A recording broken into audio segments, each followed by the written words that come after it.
Hey, it's E. This is a response to Autisticaplanet about um, dealing with doctors in the emergency room, and also kind of to Sandbar 9000, I think it is, about having to deal with health professionals just trying to get diagnosed, and kind of the problems you have, or I know I have, dealing with mental health professionals and doctors and even dentists. Um,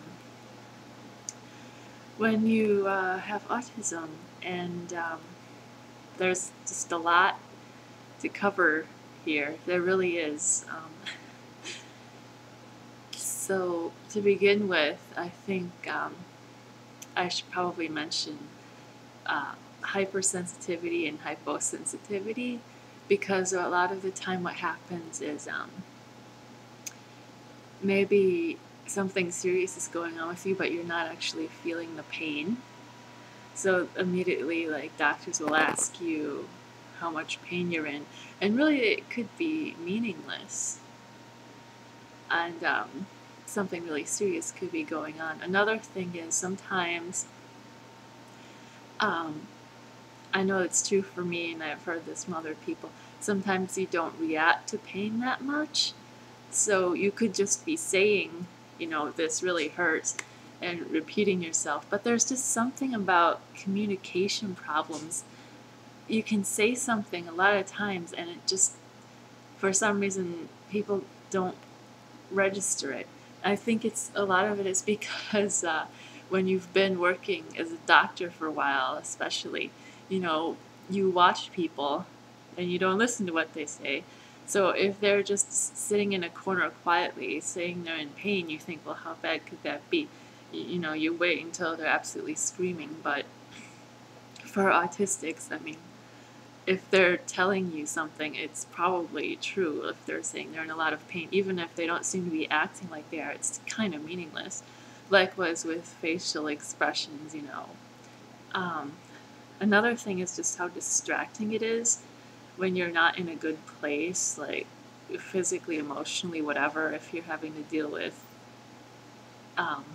physical or mental health, that it's really hard to process speech in the first place, but then having to listen to instructions or having to give all this information about yourself is really difficult, especially if you're in a place that is lit like a hospital with fluorescent lights. It can be really, really hard to concentrate. And I know I miss half the things like doctors and dentists say to me. And I often wish I could bring someone else with me. Another one is just keeping straight what you have to say. Like, even in this video, I'm rambling, and there are going to be things that I'm going to forget to say. So, I try to write things down, to remember when I go to the doctor, but it would be really nice if they would even write it down for me sometimes, what they have to say. And it would be really good if maybe they would allow me to email or something like that. I don't know. Another thing is probably memory and time. When they're asking questions and you've already got all these other problems that I've mentioned, and they ask you like how long you've had something, honestly, sometimes I have no idea, because my concept of time is not that great.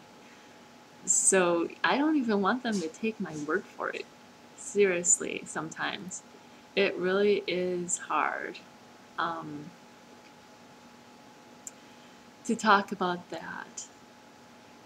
And I guess as far as mental health people goes and trying to be diagnosed, we kind of already know that like high functioning autism isn't really well known, and you're going to be prone to misdiagnosis with various things.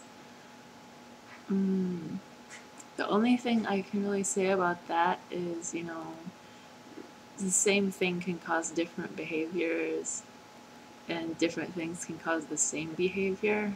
So it's kind of a shame that I think a lot of diagnoses are based on like thinking you know someone's motivations. And I can tell you in my experience, I've said that I feel nothing, because it's not just like sometimes people have trouble processing physical sensations. Sometimes they also have trouble processing emotions.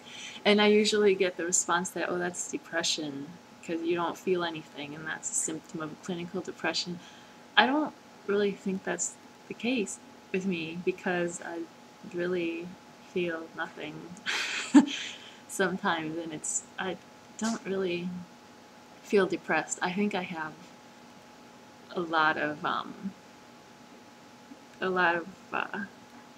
what is it called, like executive dysfunction that makes me look like I'm not doing much of anything, and then I'm also not feeling a lot. But you know, people see what they want to see, really. Um, and another thing is, it's kind of funny to me that whenever you have social anxiety, it's always misinterpreted as being distant and a cold person.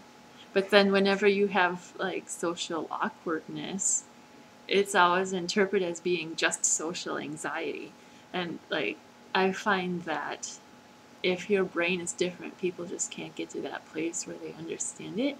So you're constantly having all of your motivations kind of misinterpreted, and you're always being told, no, you do this because of that. And no one listens to your explanation for why you actually do things. And it's kind of interesting to see how pervasive this is and just how little people know, because if they don't have the model to fit the information into, then they really discount all the information.